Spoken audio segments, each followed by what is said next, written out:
Hi, and welcome back to another episode of Lakeside in Focus. I'm Sydney Blount. And I'm Enrique Ayon, and we're glad you're tuning into this week's episode. Let's see what's happening here at Lakeside.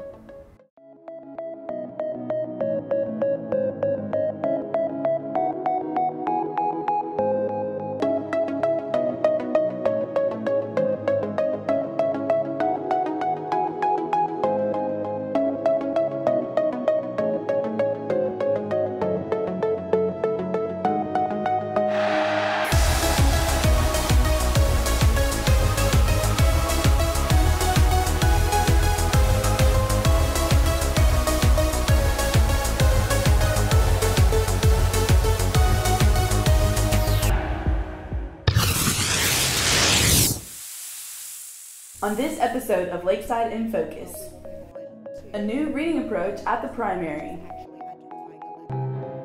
and the Veterans Day program. Middle school robotics. Special Olympics volleyball. The state of Arkansas is taking a new approach to teaching reading through RISE, a new initiative. Here at the primary, Lakeside is helping lead the way to ensure all students are successful at reading. Reading is rocket science. It really is. You know, we throw around that it should be an easy skill, and it's not an easy skill. It's complex in its nature. I'm a former kindergarten teacher, and so I had kids who didn't know how to read.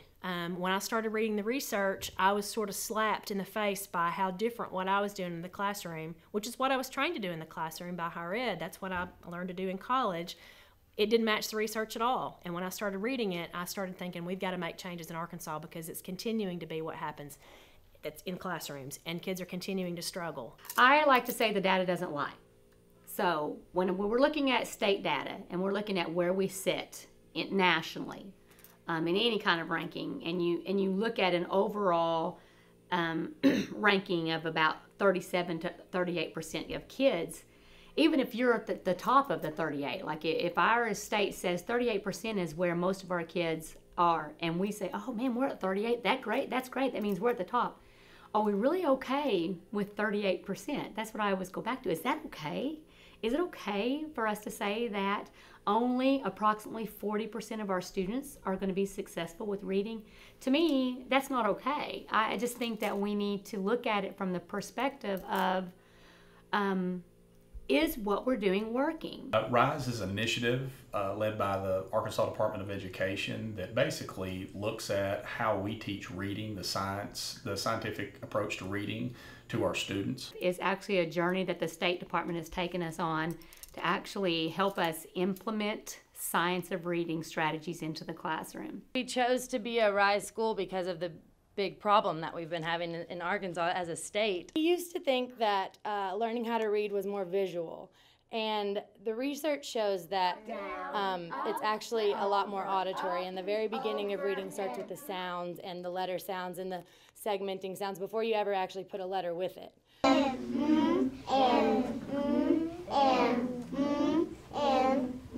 Good job. So the phonemic awareness program that we're doing is the Hegarty program, and it's just a routine, explicitly taught, systematic approach to phonemic awareness that gives every little part of that phonological awareness umbrella to every kid every day. We begin our day with an ECED block, which is Every Child Every Day, where every child in our building and in our classrooms receive small group instruction that is differentiated to their needs. RISE has also offered a different look into what small groups look like. Like I said earlier, we do have during this ECED time that explicit instruction of rhyming words, syllables, listening to word part, word awareness, all of these components of phonological awareness. And then we will move on to phonemic awareness, which is actually identifying the letters and their sounds and how they connect, how the letter symbol connects with the letter sound. Children learn auditorily. RISE has taught us that. And we are taking that knowledge from RISE and applying it daily into our classrooms. We're comparing their sounds. One is going to be voiced, and one is going to be unvoiced. As an educator, my job and my teachers' jobs are to always make sure that we're doing the best. And so now that we know that there's a better way to do it, we're going to do better. Your administrators have come on board and they've been actively engaged. They don't just kind of pop in, pop out. In some places that we are, they're not as actively engaged. So that's helpful because if your leaders are listening and paying attention, then your teachers will listen and pay attention. So, I mean, I think Lakeside's got a great potential to push this and kids to be better readers than they've ever been before. I hope that what we walk away from over the next couple of years is the reality that we can make a difference.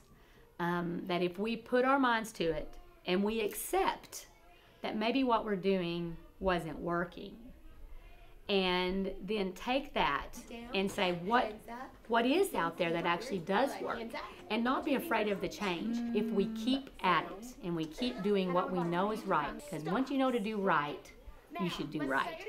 If we keep doing what's right, then that muscle memory will get easier for the kids. And instead of saying, this is hard, we're going to be able to say, oh my gosh, look how much this helped. Look at what I'm able to do. And the kids will be saying, I'm a reader. And the adults will be saying, yeah, I did that. And so I think that's how it should be. We should be walking out of school every day excited about what we've taught a child how to do. And children should be walking out of school saying, I can read. What a great story. Reading is rocket science. In our next story, we'll show you how Lakeside is committed through education, not only with our current students, but with our veterans.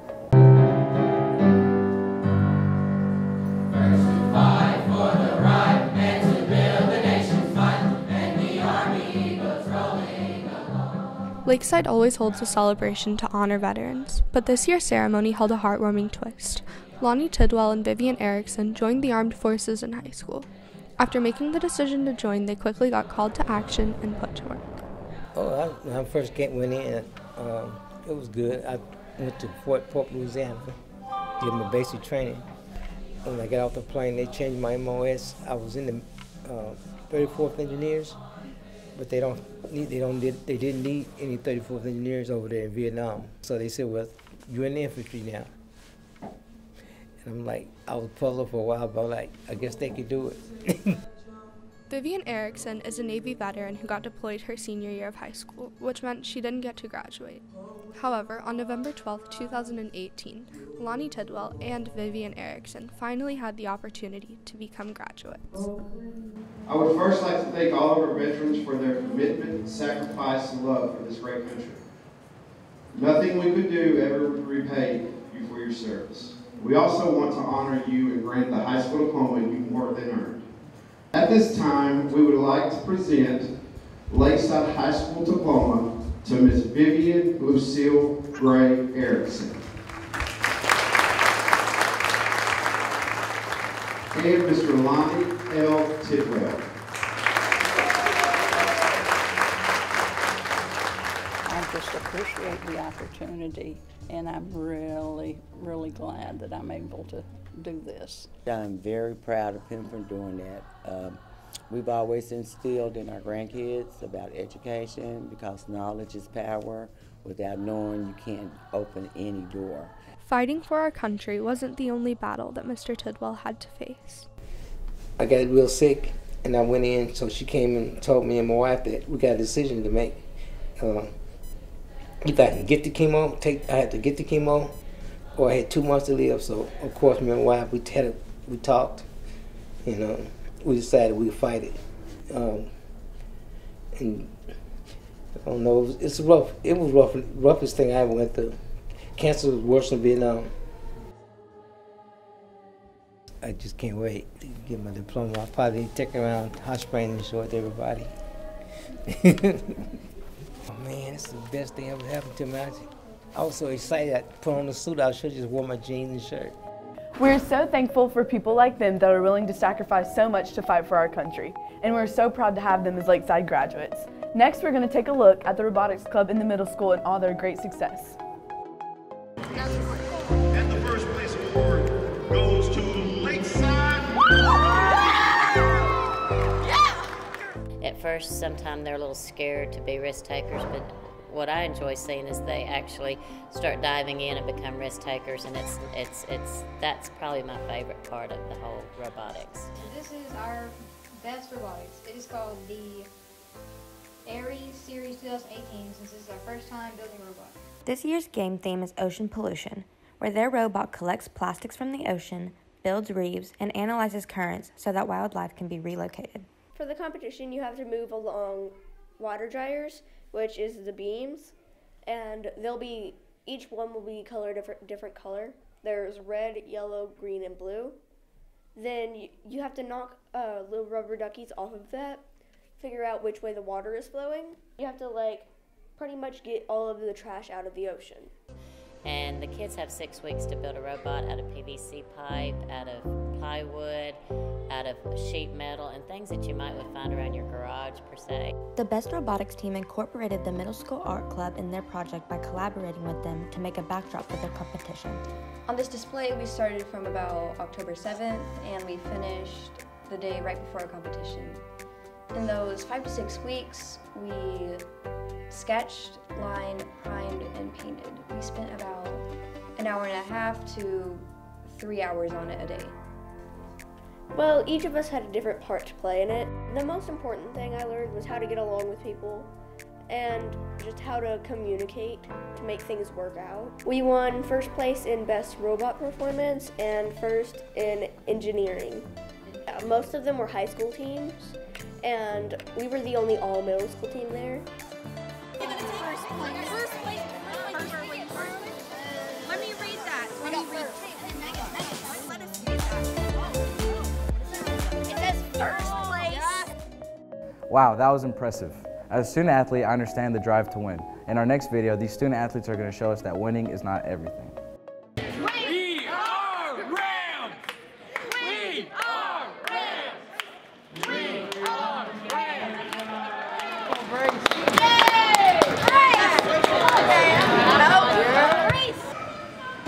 Let me win. But if I cannot win, let me be brave and be attentive. Go Rams. On October 11th, schools from around the state come together at Lakeside to participate in Special Olympics volleyball. Within Special Olympics, there are unified teams.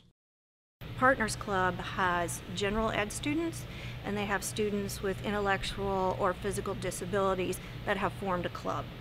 And the whole idea of this is to create inclusion, and it's a great opportunity for students at Lakeside as well as for the educators, because then that carries out into the community to include others.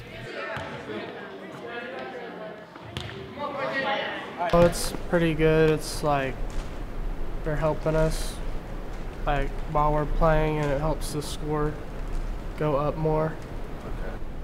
That we're gonna win, and sometimes we work together. We support each other. You guys gotta hustle out there. That's the only way we're gonna beat them. Heck yeah, Clayton.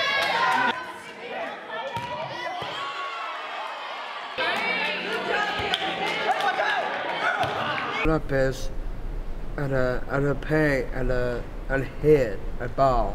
You get to hit the ball? And a head and a fence and hard. Hit the ball. Okay, hitting the ball is hard, huh? Yeah. Okay, so you got to work on that, right? Yes. You got to practice in order to get better. Correct? Yeah, that's better. The Special Olympics team has one of the varsity coaches coach them up every year.